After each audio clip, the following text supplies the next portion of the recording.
ராக்காயி. நயன்தாரா தனது வரவிருக்கும் திரைப்படமான ராக்காயியோட டைட்டில் டீசரை வெளியிட்டிருக்காரு. அதுல அவர் ஒரு போர்க்குணமிக்க தாயாகவும், தன் குழந்தையோட பாடிகார்டாகவும், தேவைப்பட்டா தன் குழந்தையின் நலனுக்காக எதிர்க்கிறவங்க எல்லாரையும் அழிக்கிறவராகவும், ஒரு போர்க்குணமிக்க தாயாகவும் நடிச்சிருக்காரு. நயன்தாரா தன்னோட 40வது பிறந்த நாளை முன்னிட்டு ராக்காயி டீசரை வெளியிட்டிருக்காரு.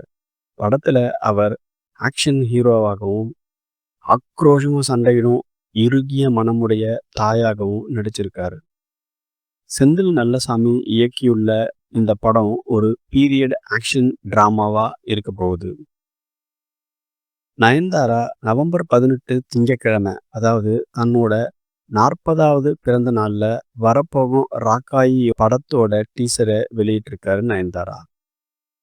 எதிர்கிட்ட இருந்து தன் குழந்தையை காப்பாத்த அருவா, குடுவா போன்ற ஆயுதங்களோடையும், புடவையில மறைச்சு வச்சிருக்கிற மிளகாய் பொடியோடவும் எதிரிகளுடன் சண்டை போடும்போது தன் குழந்தையை காப்பாற்ற எந்த அளவுக்கும் துணிவார் என்பதையும் காண்பிக்கிறது. ராக்காயி ஒரு பீரியட் ஆக்ஷன் டிராமா. இப்போதைக்கு அண்டர் ப்ரொடக்ஷன்ல இருக்கு. இந்த வருஷம் வர்றதுக்கு வாய்ப்பில்லை. ஆனா அடுத்த வருஷம் முதல் பாதியில திரைக்கு வரும்னு எதிர்பார்க்கலாம். எடிட்டிங் ஒர்க்கை பிரவீன் ஆண்டனியும், சினிமாட்டோகிராஃபியை கௌதம் ராஜேந்திரனும், இசைக்கு கோவிந்த் வசந்தாவும் இணைஞ்சிருக்காங்க. ராக்காயி திரைப்படத்தை ட்ரம்ஸ்டிக் ப்ரொடக்ஷன்ஸும் மூவி வேர்ல்ட் ஸ்டூடியோவோட சேர்ந்து தயாரிச்சிருக்காங்க.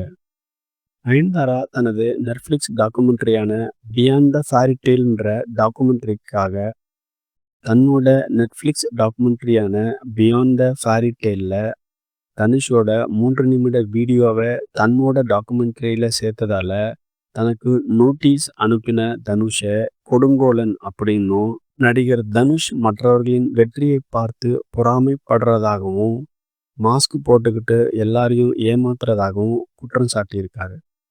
அவர் ஒரு ஸ்மால் ஹார்ட்டட் பர்சன் அப்படின்னும் சொல்லியிருக்காரு. எது எப்படியோ அடுத்த வருஷமும் நமக்கு ஒரு பிளாக் பஸ்டர் படம் இருக்கு. இந்த சேனலுக்கு நீங்க புதுசா இருந்தீங்கன்னா தயவு செய்து சப்ஸ்கிரைப் பண்ணிக்கோங்க. நன்றி.